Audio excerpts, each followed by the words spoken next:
palatandaan. Okay, next. Pwede po tayo mag-take ng pictures and video. Basta naka-turn off yung flash ng camera. Kids.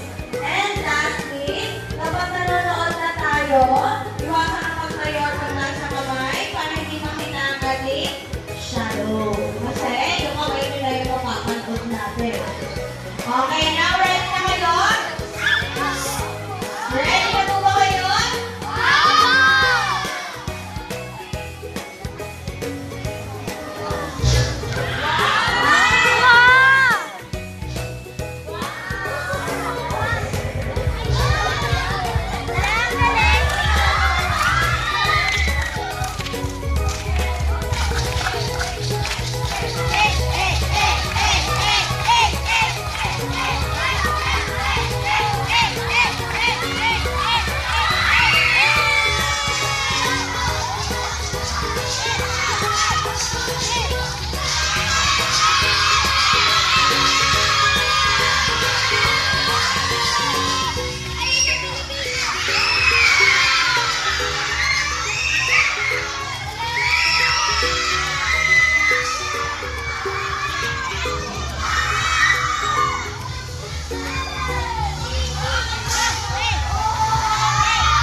Mga kamay nyo!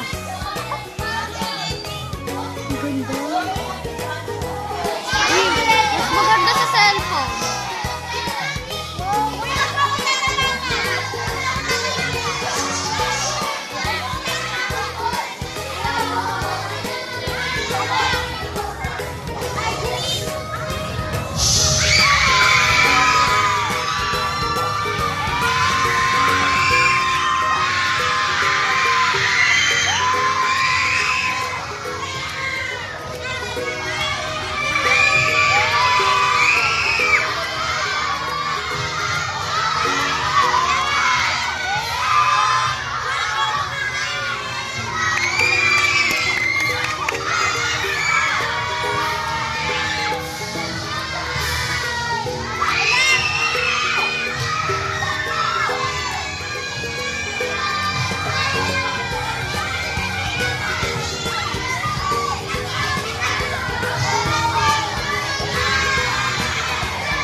Okay, so dito sa loob ng dome, pwede natin i-press abante ang oras. Okay, now, ang tatanungin ko lang po kayo, alam niyo ba yan? Familiar ba kayo dyan? Okay, so, ito ay direction. Okay, the north, east, south, west, at tinatawag natin cardinal points. Okay, so yan, pinaka-important daw sa mga astronomers dahil ginagamit daw po nila itong light.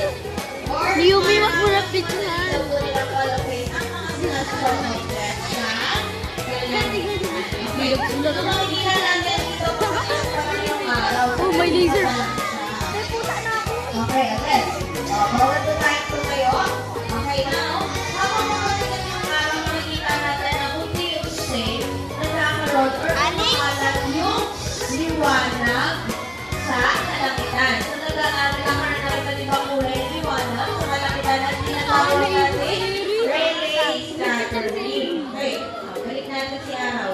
Pupunta sila sa Jollibee. So, nakikita sino na natin yun? itong line na to from north to south at tinahati niya ang kalangitan from east and west. Okay, so anong tawag dyan? Ang tawag ko dyan ay celestial meridian. Okay, so meron tayong AM and PM. Okay, sa oras natin.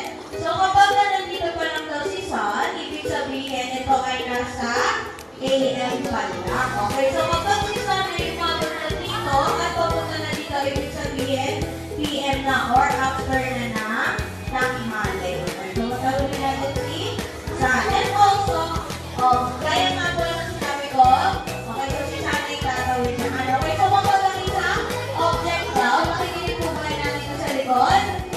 Okay, so kapag ang isang object daw ay tumawid sa celestial meridian, ibig sabihin siya ay nasa highest point na kalangitan. And additional, si Sun ay isang uri ng star. Very good.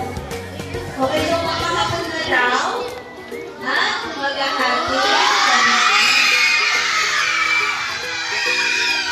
Okay, so si Sun daw ay isang uri ng star.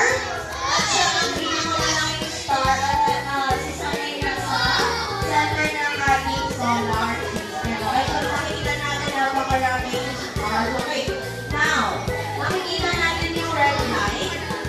Ito po ay imaginary line na tinatawag natin ecliptic. Okay, so ano ba yung ecliptic? Yan bakit may mga months? Okay, so ngayon daw po, ay ang linya na yan ang tinuturo ng araw sa buong taon. So dyan daw po lumalaan si Sun.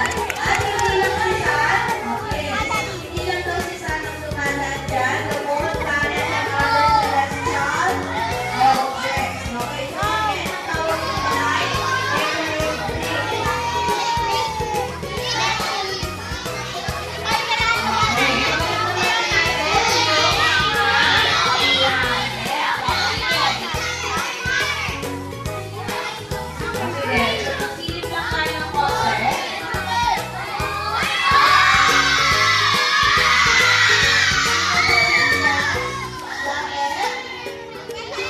Jupiter. Okay, again, last one. Uranus.